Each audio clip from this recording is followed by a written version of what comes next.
Hi there, and welcome to this week's Thought for Thursday. I'm inside today. The only reason I'm inside is because there is a group that use the hall and the car park at this time that I'm doing this recording, and they normally come out in the middle of all of this. And so, just to avoid the noise and distraction that might be happening in the background, I thought I'd come inside this week. I've been thinking this week about my hometown, about Port Elizabeth, and the region where I come from, the Eastern Cape. And what has particularly been on my mind this week is the water shortage that is happening there. The reservoirs, the dam levels have got really low. And there were days in this last week where my own family back in South Africa would open the tap and there would be no water coming out. Things had got that bad with the water supply. And part of that is because of drought. There hasn't been much rain.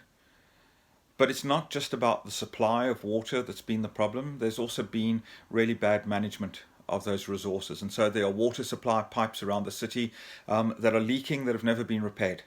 And so the water's being wasted and just running out into the ground. And the result of that is not only are the water levels low because there hasn't been plenty of rain, but because of bad management, the water that is there isn't reaching the homes and the businesses it's supposed to reach. And it just made me think about how we sometimes look at our resources and we're concerned about our resources running low, wherever that is. That might be in your home, that might be part of a business that you work for or run. It might be in a church that you belong to. And we're always concerned about resources. Do we have enough resources? Will the resources run low? But what is happening in Port Elizabeth with a combination of low resources and poor management of those resources, I guess it makes me think of a passage that I preached on a few weeks ago on the feeding of the 5,000. And how there these great crowds of people gather there with Jesus to hear him and to learn from him and to be healed by him. And when it comes time for them to eat, what they discover is that the resources are really low. 5 loaves, 2 fishes. That's all they could come up with.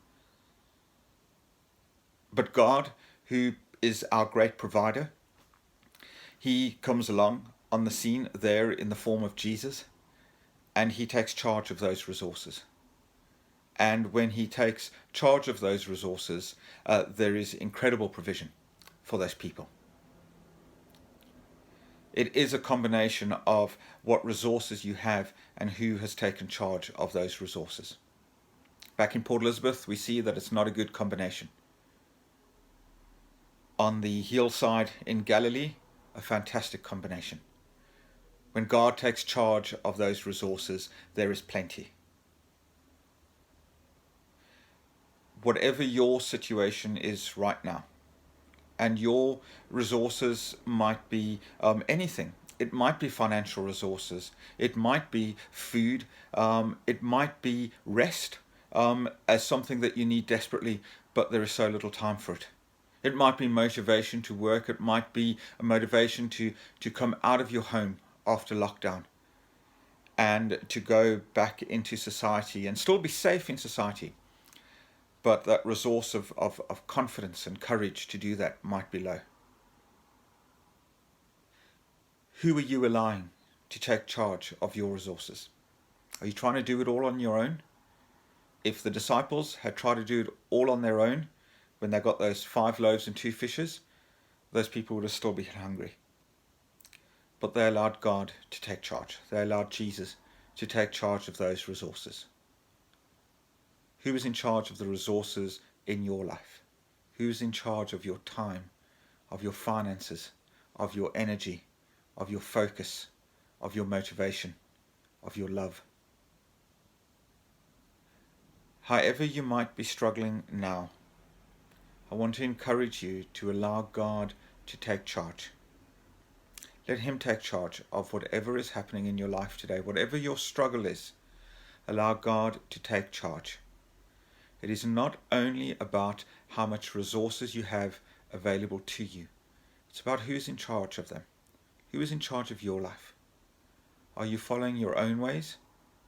Are you following the ways of the world? Or are you allowing God to lead you through these times?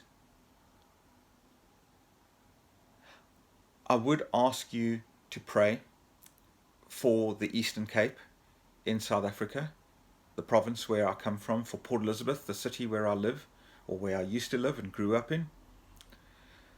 To pray not just for rain to come and more water to arrive, but for good governance, for wise leaders to rise up and to lead and take charge of these resources in a competent way.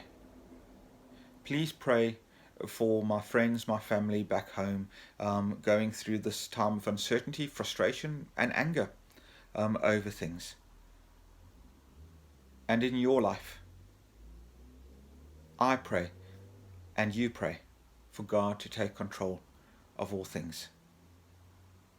And what might seem like small resources, what might seem like not enough, God, our great provider, will provide all that you need in this life. God bless and take care, and we'll speak soon. Bye-bye.